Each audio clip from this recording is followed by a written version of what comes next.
ನಿನ್ ಊಹೆ ಸರಿಯಾಗಿದೆ. ನಾನು ಅದನ್ನೇ ಯೋಚನೆ ಮಾಡ್ತಿದ್ದೆ. ಈ ಇಂಟರ್ವ್ಯೂ ಸಿಚುಯೇಷನ್ ಅಲ್ಲಿ ಈ ಕಥಾನಾಯಕಿ ಕಥೆನೇ ಮುಗಿಸ್ಬಿಟ್ರೆ ಮುಂದೆ ಕತೆ ಇನ್ನೂ ಇಂಟ್ರೆಸ್ಟ್ ಆಗಿರುತ್ತೆ.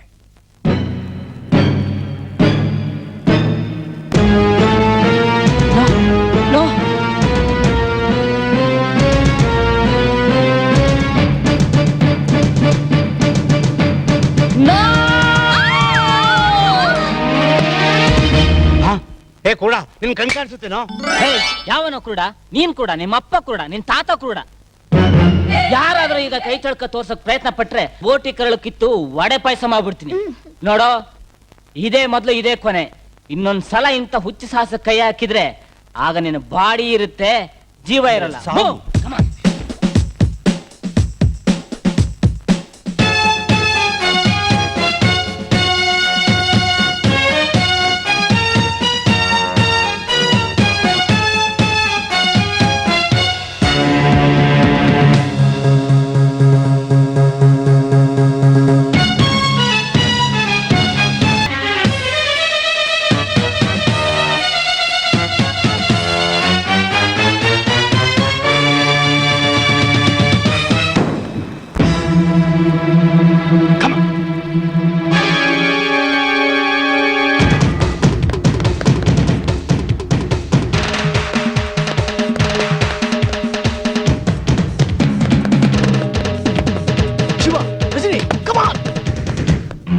ಕಮಿಷನರ್, ನನಗಿಲ್ಲಿ ಏನ್ ನಡೀತಾ ಇದೆ ಅನ್ನೋದೇ ಅರ್ಥ ಆಗ್ತಾ ಇಲ್ಲ. ನನ್ನ ಮೇಲೆ ಮೊಟ್ಟೆಗಳನ್ನು ಎಸೆಯೋದಕ್ಕೆ ಕಾರಣ ಏನು? ನನ್ನನ್ನ ಕೊಲ್ಲೋದಕ್ಕೆ ಪ್ರಯತ್ನ ಪಟ್ಟ ವ್ಯಕ್ತಿ ಯಾರು? ಸರ್, ಮೊದಲು ನಿಮ್ಮ ಕ್ಷಮಾಪಣೆ ಕೇಳಿ ಮೊಟ್ಟೆ ಒಟ್ಟನ್ನ ಬಿಡಿಸಿ ಹೇಳ್ಬಿಡ್ತೀನಿ. ಆ ಮೊಟ್ಟೆಗಳನ್ನ ಹೊಡೆಸಿದ್ ಬೇರೆ ಯಾರು ಅಲ್ಲ, ನಾನೇ ಸರ್. ಏನು, ನೀವಾ? ಕಾರಣ? ಸರ್, ಮಹೇಂದ್ರ ವರ್ಮ ತಲೆ ತಪ್ಪಿಸ್ಕೊಂಡು ತಿರುಗ್ತಿರೋ ಹಿನ್ನೆಲೆಯಲ್ಲಿ ಅವನು ಸಮಯ ಸಾಧಿಸಿ ನಿಮ್ಮನ್ನ ಹತ್ಯೆ ಮಾಡಕ್ ಪ್ರಯತ್ನ ಮಾಡಬಹುದು ಅನ್ನೋ ಅನುಮಾನ ನನ್ನ ಕಾಡ್ತಾನೆ ಇತ್ತು. ಅದು ಅಲ್ಲದೆ ಈ ಹತ್ಯೆ ಸಂಚಿನ ಕ್ಲೂ ನನಗೆ ಅಸ್ಪಷ್ಟವಾಗಿ ತಿಳಿದಿದ್ರಿಂದ ಈ ರೂಪದಲ್ಲಾದ್ರೂ ನಿಮ್ಮನ್ನ ಪಾರ್ ಮಾಡಬಹುದು ಅನ್ನೋ ನಿರ್ಧಾರ ತಗೊಂಡೆ ಹೊರತು ಬೇರೆ ಯಾವ ಉದ್ದೇಶನೂ ನನ್ಗಿರ್ಲಿಲ್ಲ.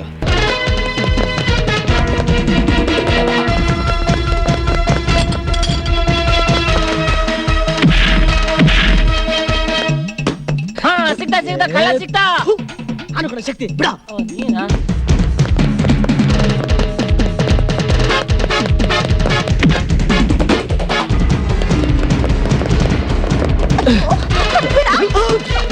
ಸಿಗ್ತಾ ಕಳ್ಳ ಸಿಗ್ತಾ.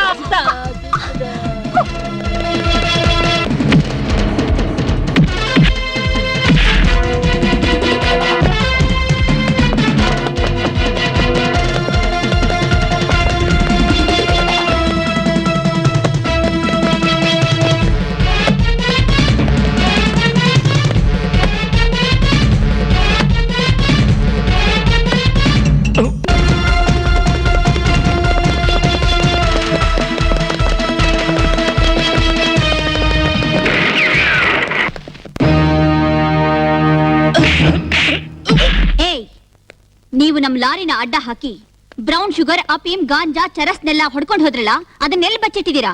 ಬಚ್ಚಿಡುದ? ಛೇ ಛೇ ಛೇ ಛೇ, ಬಿಡ್ತು ಅನ್ನಿ. ಅದನ್ನೆಲ್ಲ ಧಡಿಯನ್ನು ಹೊಡ್ಕೊಂಡು ಹೋಗಿರೋದು. ಅವನ್ನೇ ವಿಚಾರಿಸಿ. ಏನೇ ಹೆಂಗಾಯ್ತು ನಿನ್ ಮೈಗೆ? ಅವತ್ ನನ್ ಲಾರಿನ ಅಡ್ಡ ಹಾಕಿ ವೀರಪ್ಪನ್ ಸ್ಟೇಷನ್ ಕರ್ಕೊಂಡೋಗಿ ಇದ್ದ ಮಾಲ್ನೆಲ್ಲ ನೀವೇ ತಾನ ಕಿತ್ಕೊಂಡು ಹೋದವ್ರು.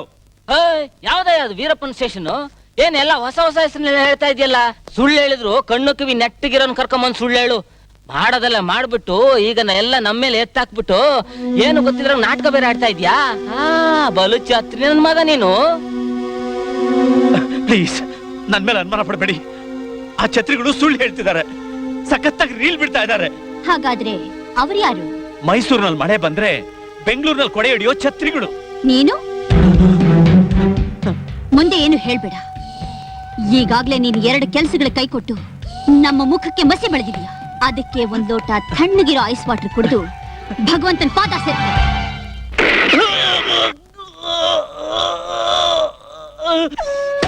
ಡೇವಿಡ್ನ ಸಾಯಿಸಿದ್ದು ನೀವೆಲ್ಲ ನಿಜ ಹೇಳಿದ್ರಿ ಅಂತಲ್ಲ, ನನಗ್ ಗೊತ್ತು ನೀವೆಲ್ಲ ಯಾರು ಏನು ಅಂತ.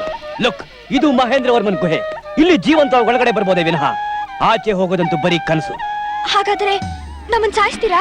ಇಲ್ಲ, ಕತ್ತರಿಸಿ ಪೀಸ್ ಪೀಸ್ ಮಾಡಿ ಮಾಂಸದ ಅಂಗಡಿ ಇರ್ತೀವಿ. ಹಾಗಾದ್ರೆ ಒಳ್ಳೇದೇ ಆಯ್ತು. ಇಂಥ ಪುಣ್ಯ ಎಷ್ಟ್ ಜನಕ್ಕೆ ಸಿಗುತ್ತೆ ಹೇಳಿ? ಸಿಎಂ ಮಗಳನ್ನ ಹುಡ್ಕೋಕ್ ಹೋಗಿ ಪೀಸ್ ಪೀಸ್ ಆದ ಮಟನ್ಗಳಿವು ಅಂತ ಜನ ಕ್ಯೂ ನಿಂತ್ಕೊಂಡು ಕೊಂಡ್ಕೋತಾರೆ. ನಿಮಗಿಂತ ಮೂರ್ಖರಿದಾರ ಈ ಜಗತ್ನಲ್ಲಿ. ಅಲ್ಲ, ಕಣ್ಣು ಕಿವಿ ನೆಟ್ಟಿಗಿರೋರೆ ಮಣ್ಣು ಮುಗ್ತಿರುವಾಗ ನೀವಿಂತ ಹುಚ್ಚು ಸಾಹಸಕ್ಕೆ ಕೈ ಹಾಕಿದಿರಲ್ಲ. ಒಂದ್ ಕಡೆ ನಿಮ್ಮನ್ನ ನೋಡಿದ್ರೆ ನಗು ಬರುತ್ತೆ, ಇನ್ನೊಂದ್ ಕಡೆ ನೆನೆಸ್ಕೊಂಡ್ರೆ ಅಯ್ಯೋ ಅನ್ಸುತ್ತೆ. ಯಾಕೆಂದ್ರೆ ಸಿಎಂಗೂ ನನಗೂ ನಡೀತಿರೋ ಯುದ್ಧದಲ್ಲಿ ನೀವೆಲ್ಲ ಅನ್ಯಾಯವಾಗಿ ಬಲಿ ಹಾಕಿದಿರಲ್ಲ ಅಂತ. ಹೇಳಿ, ಈ ನನ್ನ ಗುಂಡೇಟ್ಗೆ ಮೊದಲು ಯಾರು ಸಾಯಕ್ ಸಿದ್ಧವಾಗಿದ್ದೀರಾ? ಸರ್, ನಿಮ್ಗೆ ಸಾಯಿಸ್ಲೇಬೇಕು ಅಂತಿದ್ರೆ ನಾನೊಬ್ಬನ್ನೇ ಸಾಯಿಸಿ, ಅವರೆಲ್ಲರನ್ನೂ ಬಿಟ್ಬಿಡಿ. ಮೊದ್ಲೇ ನಾನು ಕುರುಡ, ಎಂದಿದ್ರು ಸಮಾಜಕ್ಕೆ ಹೊರೆಯಾಗಿರೋ ನಾನು. ಬದುಕಿದ್ರು ಒಂದೇ, ಸತ್ರು ಒಂದೇ. ಸಾಯಿಸಿ, ನಾನು ಸಾಯಿಸ್ಬಿಡಿ ನನ್ನನ್ನ. ಬೇಡ ಸರ್, ಬೇಡ. ಹುಡುನ ಸಾಯಿಸೋದು ಮಹಾಪಾಪ. ಅವನ ಬದಲು ನನ್ನ ಸಾಯಿಸಿ.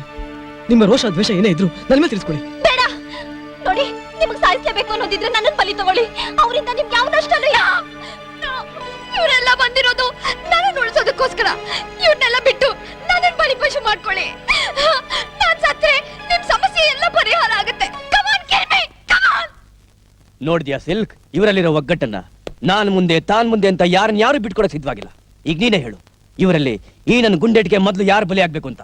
ನನ್ನ ಜಡ್ಜ್ಮೆಂಟ್ ಪ್ರಕಾರ ಈ ಯುದ್ಧದಲ್ಲಿ ನೀನೇ ಮೊದಲು ಬಲಿಯಾಗೋದು ಒಳ್ಳೇದು. ಬೀದಿ ರೌಡಿನ ನಂಬಬಹುದು, ಬಟ್ ನೀನೊಬ್ಬ ಎಜುಕೇಟೆಡ್ ರೌಡಿ, ಮಹಾ ಚಾಣಾಕ್ಷ, ಮೃತ್ಯುವನ್ನೇ ಜಯಿಸಿದ ಮೃತ್ಯುಂಜಯ ನೀನು. ಈಗ ನಿನ್ ಕತೆ ಮುಗ್ದೋದ್ರೆ ನಾವೆಲ್ಲ ನೆಮ್ಮದಿಯಾಗಿರ್ಬಹುದು. ಏನ್ ಮಾಡ್ತಿದ್ಯಾ? ನೀನನ್ ಸಾಯಿಸ್ತೀಯಾ? ನೀನನ್ ಸಾಯಿಸ್ತೀಯಾ?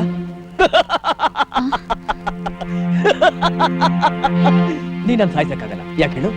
ಬುಲೆಟ್ಸ್ ಎಲ್ಲ ಇಲ್ಲೇ ಇದೆ. ನನ್ನ ಹತ್ರ ನೀನ್ ಸೋತ್ ಹೋಗ್ತೀಯಮ್ಮ.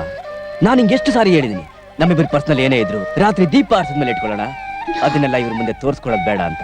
ನೋಡು, ನಾನ್ ಸೋಲಲ್ಲ, ನನ್ನ ಹತ್ರ ನೀನು ಗೆಲ್ಲಲ್ಲ. ಅದನ್ನೆಲ್ಲ ಬಿಡು. ಇವ್ರ 4 ಜನದಲ್ಲಿ ಮೊದಲು ಯಾರನ್ನ ಬಲಿ ತಗೋಬೇಕು ಅಂತ ನೀನೇ ಹೇಳು.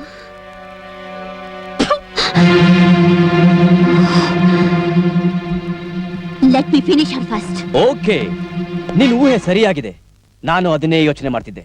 ಈ ಇಂಟರ್ವ್ಯೂ ಸಿಚುಯೇಷನ್ ಅಲ್ಲಿ ಈ ಕಥಾನಾಯಕಿ ಕಥೆನೇ ಮುಗಿಸ್ಬಿಟ್ರೆ ಮುಂದೆ ಕತೆ ಇನ್ನೂ ಇಂಟ್ರೆಸ್ಟ್ ಆಗಿರುತ್ತೆ.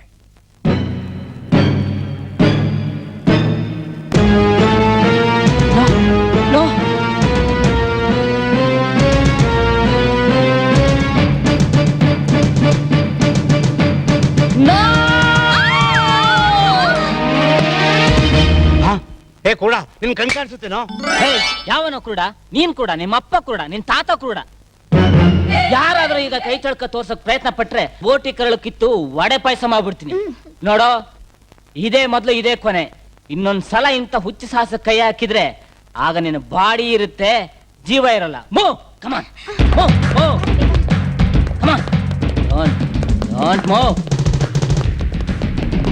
ತಗೊಳ್ಳೋ ಕೂಡ.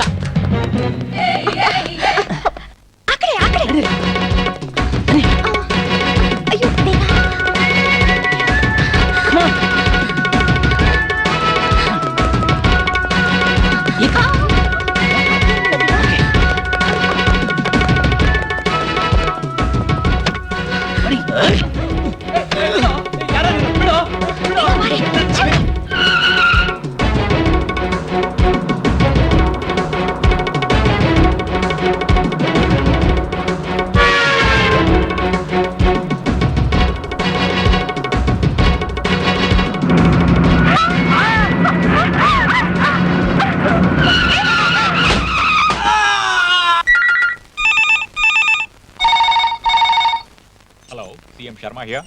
ಏನೋ ಮಗಳು ಮಹಾಲಕ್ಷ್ಮಿ ಮನೆಗ್ ಬಂದ್ಲು ಅಂತ ಸಂತೋಷದಲ್ಲಿ ತೇಲಾಡ್ತಾ ಇದೀಯಾ? ಏನು, ಅಶ್ವಿನಿ ಮನೆಗ್ ಬಂದಿದ್ದಾಳ? ಏನ್ ಹೇಳ್ತಾ ಇದ್ಯಾ?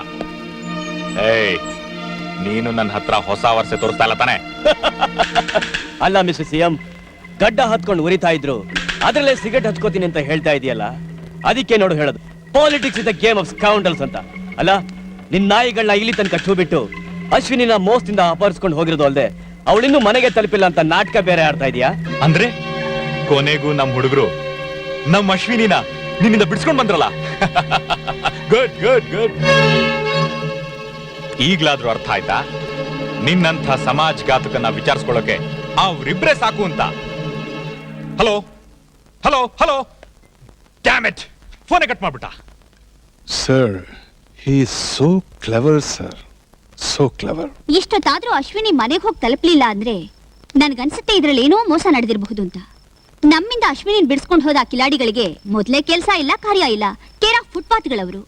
ಅಂಥದ್ರಲ್ಲಿ ಅಶ್ವಿನಿನ ಬ್ಲಾಕ್ ಮೇಲ್ ಮಾಡಿ ಸುಲಭವಾಗಿ ಹಣ ಸಂಪಾದಿಸೋದಿಕ್ಕೆ ಅವರೇ ಯಾಕೆ ಈ ರೀತಿ ತಲೆ ಉಪಯೋಗಿಸಿರಬಾರ್ದು? ಕರೆಕ್ಟ್. ನೋಡು ಇದೇ ಸರಿಯಾದ ಸಮಯ. ಅಶ್ವಿನಿ ಮನೆಗೆ ತಲುಪಬಾರ್ದು, ತಲುಪಕೂಡ್ದು.